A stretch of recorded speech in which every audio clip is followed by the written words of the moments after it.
Hello guys, welcome to CSES group. Hope आप लोग सब कोई घर में होंगे, सेफ होंगे। प्लीज़ प्लीज़ प्लीज़ कहीं बाहर नहीं निकलिए। एडमिनिस्ट्रेशन की बातें सुनिए, गवर्नमेंट की बातें सुनिए, प्रिकॉशंस रखिए, सोशल डिस्टेंसिंग रखिए। सोशल मीडिया पर आ जाइए, पर वहाँ पर भी अफवाह मत फैलाइए। बिल्कुल बहुत ध्यान से रहना है। ये हमारे पूरा इंडिया को बचाने के लिए खूब बड़ी मुहिम हमने शुरू की है, जिसको हमको सबको मिलकर हराना है, कोरोना वायरस को। प्लीज घर में रहिए फ्रेंड्स, कहीं बाहर नहीं जाइए, अपनी जरूरतों को कम कर दीजिए ताकि आपको बाहर जाने की जरूरत ना पड़े। आइए शुरू करते हैं 2016 सर्किट थ्योरी पेपर से। जो लोग भी आईएएस की तैयारी कर रहे हैं या फिर electrical engineering circuit theory subject में इंटरेस्ट रखते हैं, आप घर में रहिए, सेफ रहिए और सारे क्वेश्चन पेपर को सॉल्व कीजिए। बस that's the biggest contribution which you can do to the country. Okay, so please help everyone guy, we have to save our life. Please घर में रहिए और सुरक्षित रहिए। So question number 1A is the reduced incident matrix of an oriented graph is given as here. Okay, and draw the graph. First part, how many possible trees are there for this graph, and write down the tie set matrix for this. Okay, so this is what the reduced incident matrix given to you in the question. This line is not there. Okay, so I am just cutting this line to explain you. So this is not there. So reduced incidence matrix means what? See, first of all, incident matrix column summation is always 0. So reduced incident means you are removing one row from the matrix. Okay, that can be any row from the incident matrix. Let us assume that is the last row. Okay, and you know that the column summation is always 0.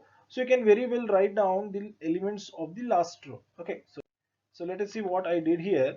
I am considering the last and I am writing 1 here such that the column summation of this column will reach to 0. I am writing 1 here again to make the column sum is equals to 0 for this.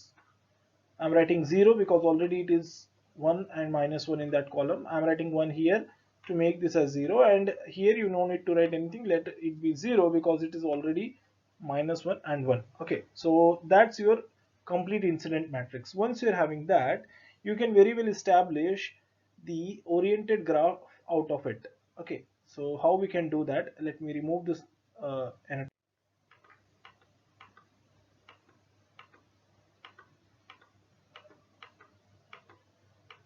fine. Now in incident matrix, these values belongs to the nodes. Okay, so you are having 4 rows, that means there are 4 nodes in the graph, and these values belongs to the branches. Okay, so 1 2 3 4 and 5, there are 5 branches in the graph. So let us assume that the nodes are drawn or placed in this way. Assume the horizontal lines or the vertical lines or the branches are not yet known to us, and you have to establish that relationship. Okay, so how we will know that which two nodes are connected with each other? Let us assume some 4 different points. Let us see, this is 1, that's 2, this is 3, and this is 4. Okay, so you are having 4 different point, 1 2, let me draw it here, this is 3 and that's 4. So 4 different nodes are there with you. So what this graph is suggesting you, there is a branch 1 which is connected between 3 and 4, because only for those two the entry exists for you. Okay, so there is a branch 1 which exists between 3 and 4. So where is 3 and 4? Look at here, this is 3 and 4, so that's your branch number 1. Okay, now there is a branch which number is 2 which exists between 1 and 4. So where is node 1 and 4? This is the node 1 and 4.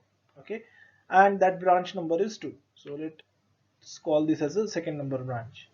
Now there is another branch 3 which exists between 1 and 2. Okay, so where is 1? This is 1 and that's 2, so this is the third branch. Okay,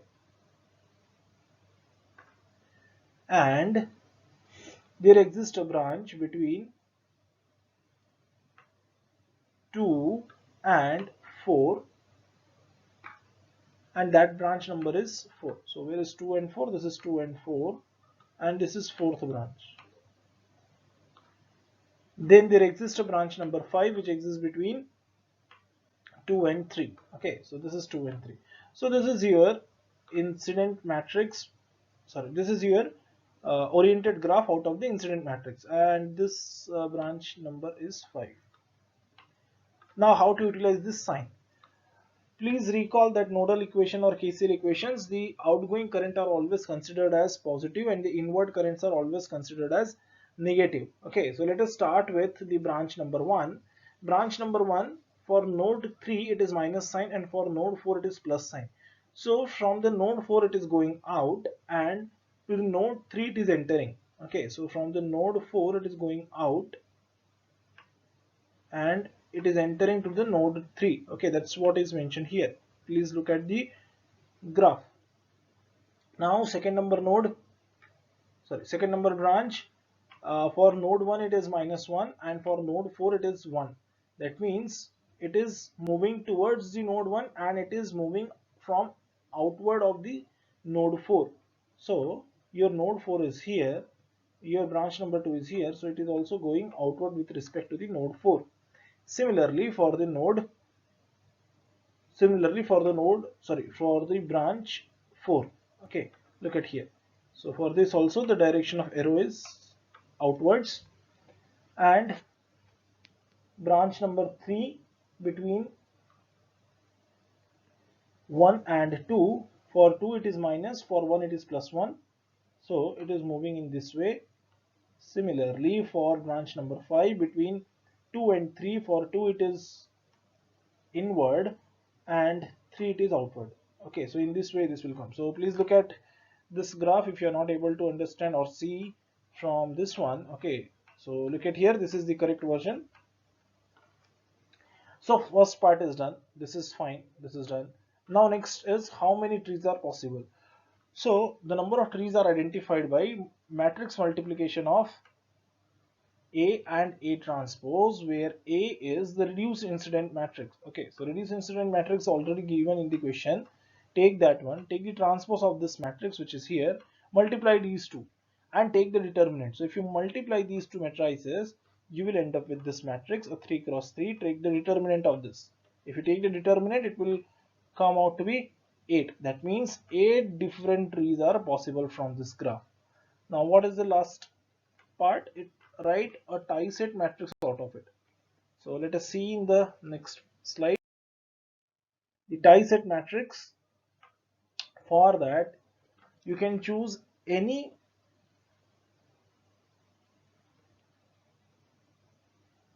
you can choose uh, any graph for that one and form a fundamental loop. Okay, so you can choose any tree out of it and form a fundamental loop using one of the link. Okay, and the direction of the loop is along with the direction of link. Okay, so this dotted lines are links and this solid lines are the twig. Okay, so twig I am writing here T, and that's the link. Now direction of link is the direction of loop. So look at here, this link is moving from bottom to top, that's the basically anti-clockwise direction, so it is moving in this way. Okay, so that's the loop number 2, and I'm considering this fourth as the upward. Okay, as per the tree it is coming in that way, so this is the other tie set direction. So I1 and I2 I am writing here for those branches. So I1 is the smaller loop and I2 is the larger loop. Okay, so how to make entries here?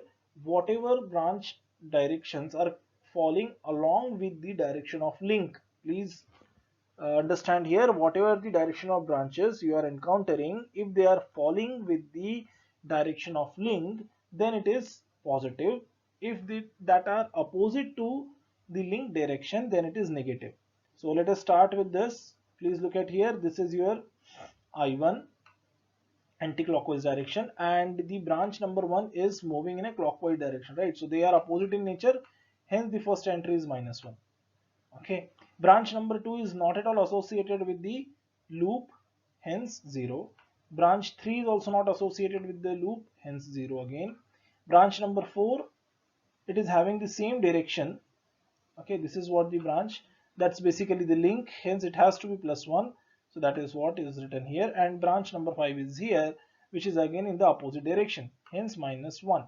Similarly, you can make the entries for the second loop also, and that's what your answer for this question. Okay, the last part is write the tie-set matrix, and that is what here. Let's go to the next question. That is 3a. Obtain the dotted equivalent circuit for the coupled circuit shown here. Okay, please understand, dotted equivalent circuit for the coupled circuit shown here, and hence find the voltage across the capacitor. Okay, so this is what one transformer given to you, and they are saying the mutual inductance is 2j. Okay, so obviously they are showing it for the upper dots, so there will be a dot here and there will be a dot here. Okay, because it is showing a plus j, so that's what I am writing. I am replacing this by one inductor here, and I am putting a dot at the upper side, and again for the other side this is the other inductor and putting the dot at the above side, right? So the mutual inductance is positive. Once you are having this circuit, simply you need to write the loop equations. Okay, please look at here this comment here, the dots are both at the entering point, hence the mutual inductance will be positive. Okay, so let us write the loop equation. So here is the loop equation for the left hand side loop. I am considering this as the direction because it is already given in the question. That's what you have to take. Okay, so -10 at an angle 0 will come in the left hand side, so that is there, plus 5i1, this is the resistance drop, it is here, then plus j5i1. Okay, so what is this? This is the inductance multiplied with the current. Okay, so that is here, and the next is minus j10 I1 plus I2. So why we are writing this? Because of this capacitor which is shared between both the loops. Okay, so both the end currents are entering from the same direction, hence addition of those two currents multiplied with the capacitance which you are getting out of it. Okay, plus j I2. Now what is this term? This is because of the mutual inductance. Since the mutual inductance dots are placed in such a way that both are showing positive values, that is why in the loop equation you are writing plus 2j I2. Okay, once you simplify this, you will end up with such kind of equation. Call it as equation number 1.